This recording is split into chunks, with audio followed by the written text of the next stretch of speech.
అండి. ఈ మధ్య గనక చూసుకుంటే కుల రాజకీయాలు ఎక్కువ అని చెప్పేసి మనం మాట్లాడుకోవచ్చు. లిటరల్‌గా గనుక చూసుకుంటే తెలంగాణ ప్రాంతంలో గనుక చూసుకుంటే కుల రాజకీయాలు విచ్చలవిడిగా పోతున్నాయని చెప్పేసి మనం మాట్లాడుకోవచ్చు.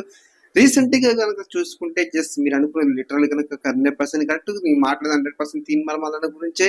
సో చూసుకుంటే గనక తీన్మార్ మల్లన్న మన వరంగల్ సభలో వివాదాస్పద వ్యాఖ్యలు చేసేయడం జరిగింది. ఎమ్మెల్సీ హోదాలో ఉండి కూడా విచ్చలవిడిగా మాట్లాడడం జరిగింది. నోరుకు అడ్డు అదుపు లేదని చెప్పేసి మనం మాట్లాడుకోవచ్చు. ఇటు డబ్బులు లేడు చేసేటోడు డబ్బులు నా వెనక బీసీ ప్రజలు ఉన్నారు, నా వెనక వాళ్ళు ఉన్నారు, వీళ్ళు ఉన్నారు. అరే బాబు బంగారం ఒకటి గుర్తుపెట్టుకోవాలి. ఎవడైనా కూడా బీసీ ప్రజలు ఉన్నారు, ఓసీ ప్రజలు ఉన్నారు అని కుల రాజకీయాలు చేతు వీళ్ళందరూ అన్నదమ్ములాగా కలిసి మెలిసి ఉంటున్నారు. మన రాష్ట్రంలో హైదరాబాద్ కావచ్చు, మన రాష్ట్రంలో ఈ ఓసీ ఓడు బీసీ ఓని బాబాయ్ అని పిలుచుకుంటాడు, బీసీ ఓడు ఓసీ ఓని బాబాయ్ అని పిలుచుకుంటాడు. మామూలుగా వేరే కష్టాలు కూడా రిలేషన్స్ పెట్టి పిలుచుకునే కల్చర్ మనది. అలాంటి కల్చర్ లో తీసుకొచ్చుకొని నువ్వు ఎక్కడదో వచ్చే నీ స్వార్థం కోసం, నీ స్వలాభం కోసం జనాల మధ్య చిచ్చు పెట్టే ప్రయత్నం చేయకూడదు. ఎక్కడ నేను చెప్పే కుల రాజకీయాలు జనాల్లోనే లేని ఇప్పుడు కుల భావన నువ్వెందుకు తీసుకొస్తున్నావు? నీవు తీసుకొచ్చుకొని నువ్వు ఏదో పెద్ద హైలైట్ అవ్వడం, ఇట్లా రెడ్ అని టార్గెట్ చేస్తే అది అని చెప్పేసి ఏదో పెద్ద డంప్కి కొట్టుకుందామన్నా. దానివల్ల ఏమి వస్తుంది? ఒకప్పుడు నువ్వు చెప్పిన దిక్కుమాలది సంస్కృతి ఒకప్పుడు రజాకాల టైంలో ఉంది. బట్ నవ్వే డేస్ ఎక్కడ కూడా లేదు. అందరు ఫ్రీగా ఉంటారు. ఇప్పుడు నువ్వు సపోజ్కి ఎక్కడికో పోతావు, ఏదో హోటల్కో సంథింగ్ ఏదో హాస్పిటల్కో పోతావు, నీకు అర్జెంట్గా ఏదో హాస్పిటల్కి వస్తుంది. ఇది రెడ్డి హాస్పిటల్ నువ్వు పోకుండా ఉంటావా? ఈ రెడ్డి హాస్పిటల్ పోను నాకు తక్కువ కాదు అని చెప్పేసి పోకుండా నీకు అర్జెంటుగా ఏదో ఉంటుంది ప్రాబ్లం, అర్జెంట్గా బెడ్ కావాలి. బీసీ వాళ్ళ దగ్గర ఎవరి దగ్గర బెడ్ లేదు, రెడ్డి వాళ్ళ దగ్గర నీకు బెడ్ ఉంది. నువ్వు బెడ్ ఎక్కించుకోవా? నువ్వు చెప్తుండే నాకు ఒకటి గుర్తొస్తుంది. సాత్విక్ అని ఒక యూట్యూబర్ అంటాడు, మన కులో కూడా అంటారు. సో నిన్ను చూస్తే ఆయనే గుర్తొస్తుంది. సో ఆయన కూడా అంతే సేమ్ టు సేమ్. యాక్సిడెంట్ అవుతుంది, కింద పడతాడు, బ్లడ్ పోతూ ఉంటుంది. అంటే ఆయనకు బ్లడ్ ఎక్కియాలి, బ్లడ్ ఎక్కిస్తే అయిపోతుంది. కానీ ఒకడు బ్లడ్ ఇద్దానికి వస్తాడు. బ్లడ్ ఇద్దానికి వస్తే ఏంది నువ్వు ఎవరు అంటే నువ్వు మన కులోపున అంటే కాదు, వేరే కులోపుడు వద్దు, మన కులోపుడే కావాలి అని చెప్పేసి అంటే ఇక్కడ చనిపోతున్నాడు. సో ఆయన ఫన్నీగా చేస్తాను ఇట్లా జరుగుతుంది అంటే సొసైటీలో ఇట్లా కుల రాజకీయాలను ఇట్లా కులాన్ని ఇట్లా ఉంటారని చెప్పేసి ఆయన ఫన్నీ చేస్తున్నాడు. బట్ తీన్మార్ మాత్రం డైరెక్ట్ గానే అంటున్నాండి. లిటరల్ గా చూసుకుంటే సభలో పెట్టేసి మీ బీసీలో ఎవరి దగ్గర మీర్రా బేకారుగాలు, మీర్రా దేడిదిమ్మగ్గాలు, మీరు బీకారుగాలు, మీ దగ్గర డబ్బులు ఉండవు, మా దగ్గర చూసినా కొన్ని వేల కోట్ల ఆస్తి ఉంది. మేము విమానం కొంటాం, అది బంగ్లాలు కొంటాం, ఇంకా బీఆర్ఎస్ పార్టీని కొంటాం, బీజేపీని పార్టీని కొంటాం, ఆఖరికి తెలంగాణ రాష్ట్రాన్ని కూడా ఉంటాం.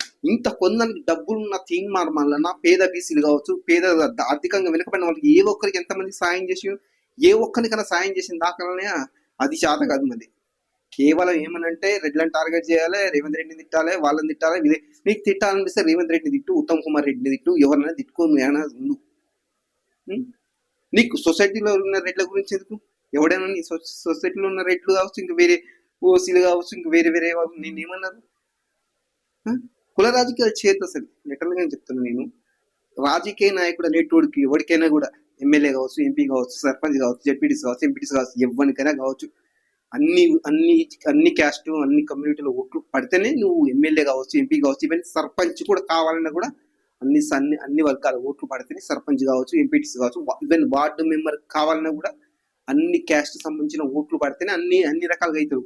అంతేగాని చెప్పేసి నాకు ఓసీ ఓట్లు పడితేనే చాలు, నాకు బీసీ ఓట్లు పడితేనే చాలు అనుకుంటే ఏ ఒక్క పొలిటీషియన్ కూడా అనలేదు. కాకపోతే తీన్మార్ మల్లన్న మొన్న రాజకీయాలకు వచ్చింది కాబట్టి ఏదో కుల రాజకీయాలు చేద్దామని చెప్పేసి మాట్లాడుతున్న మాటలు తప్పించేసి అందులో 0.1% కూడా లేదు. అసలు యాక్చువల్ ఆయన క్లారిటీ లేదు, అసలు ఏం మాట్లాడుతున్నా అర్థం కాదు. చూస్తే ఇంతమంది జనం హెలికాప్టర్లు వచ్చిండు, దిగిండు, చూసుకుంటే జేజేలు బలుగుతురు, అది ఆర్ కృష్ణయ్య వాళ్ళు వీళ్ళు ఉండేసరికి అసలు ఉప్పొంగిపోతున్నాయి. ఉప్పొంగిపోయి ఏమంటారు చూసుకుంటే, అరే ఏంది మీరు 1,50,000 కోట్లు బాకిన్నారు మీరు, మాకు ముష్టి 9,000 కోట్లు.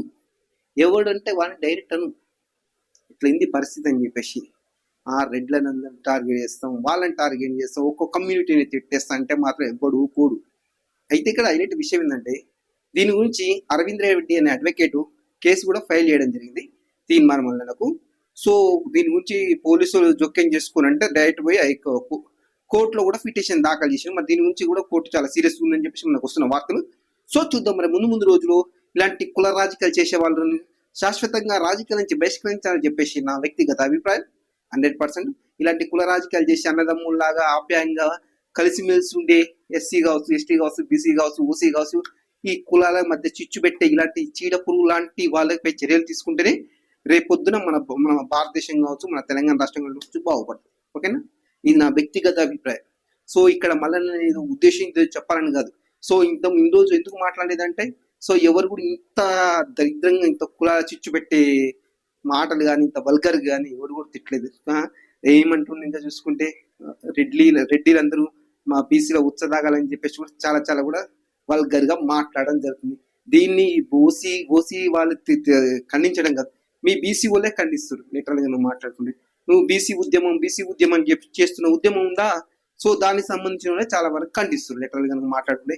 కాకపోతే ఇక ముందు రోజుల్లో నువ్వు హైలైట్ కావాలని, నువ్వు అది తెచ్చుకోవాలా, హైప్ తెచ్చుకోవాలని కావాలంటే నువ్వు వేరే విధంగా అంతేగాని చెప్పేసి ఒక కమ్యూనిటీని తిట్టి, వాళ్ళని తిట్టి, వీళ్ళని తిట్టే నేను హైలైట్ అయిపోతాను అనుకుంటే అది నీ అవివేకం, నీ అమాయకత్వం అవుతుంది లిటరల్ కనుక మాట్లాడుకుంటే. సో ఇలానే ఉంటే రేపు పొద్దున ఎమ్మెల్సీ ఎలక్షన్ కూడా గెలిచే అవకాశం ఉండదు లిటరల్ గా మనం మాట్లాడుకుంటే. ఎమ్మెల్సీ ఎలక్షన్ల కోసం నువ్వు చూసుకుంటే ఆడ నిరుద్యోగులు ధర్నాలు చేసి నిరుద్యోగులు కొడుతుంటే సర్కార్ కొట్టి తీసుకుపోయి జైల్లో పడేస్తుంటే ఏం చేస్తున్నావు ఇక్కడ? ఎమ్మెల్సీ ఉండి ఒక్కసారి ఒక మాట కూడా మాట్లాడలే కదా. గ్రూప్ 1 గ్రూప్ 2 పరీక్షలు వాయిదా ఇవ్వని చెప్పేసి వాళ్ళు ధర్నా చేసి ఏ ఒక్క రోజు రియాక్ట్ అయిన దాఖలాలేవు కదా.